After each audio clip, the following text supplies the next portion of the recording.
அருமையான தேவசனமே, இந்த இடத்துல ஒரு தென்னை மரத்தை நாம் பார்க்கிறோம்.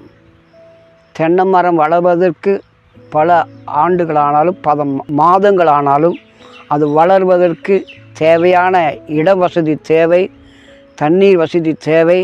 அந்த தண்ணீர் எந்த அளவிற்கு அந்த மரத்தை உறிஞ்சுகிறதோ அந்த அளவிற்கு கனிகள், அந்த தேங்காய் முத்திரதாய் காணப்படும். அது எந்த சூழலிலும் அந்த கனி, அந்த தேங்காய் வற்றி போகாதபடி காரணம் என்னவென்று சொன்னால், அந்த நிலத்திற்கும் அந்த செடியுடைய வேருக்கு நல்ல தொடர்பு இருக்கிறபடினாலே அது நல்ல கனி கொடுக்கிறது.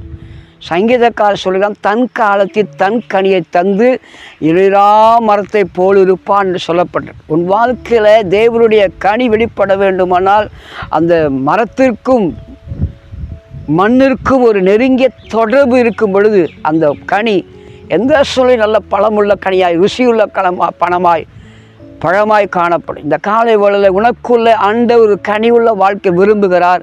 அந்த கனி வர வேண்டுமானால் தேவனுடைய வார்த்தைக்கு செவிசாய்த்து கீழ்ப்படிந்து பரிசுத்தாவின் உறவுக்குள் நீ காணப்படுவாய். ஆனால் உன் வாழ்க்கையில் எந்த சூழலையும் கனி உள்ள மனிதராய் கர்த்தர் மாற்றுவார். அநேக கனி இல்லாத இப்படி வாழ்கிற இடத்துல நீ போகும் இடமெல்லாம் கனி உள்ள மனிதராய் வெளிப்படுத்தி காட்டுவார். அந்த கனிக்குள்ள அன்பு, பாசம், நேசம், மனதுருக்கம், ஆண்டோடு உறவாடுகள் எல்லாம் காணப்படுகிறது. இன்றைக்கு அந்த மரத்தை போல நீ செழுமையாக இருக்க வேண்டுமானால் தேவனோடு கூட உறவாடுகிற, ஐக்கியம் கொள்ளுகிற அந்த உறவுக்குள்ளே நீ போவாய். ஆனால் நீ ஏற்றவளை கனி கொடுப்பாய், அநேகருக்கு ஆசீர்வாதமாக இருப்பாய். அப்படிப்பட்ட மனித வாழ்க்கையில் தான் செய்வதெல்லாம் வாய்க்கும்.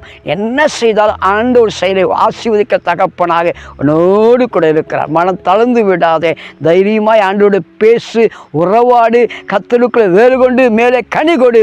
கர்த்தர் உன்னை கூட இருப்பார். கர்த்தருக்கே மகிமை உண்டாவதாக.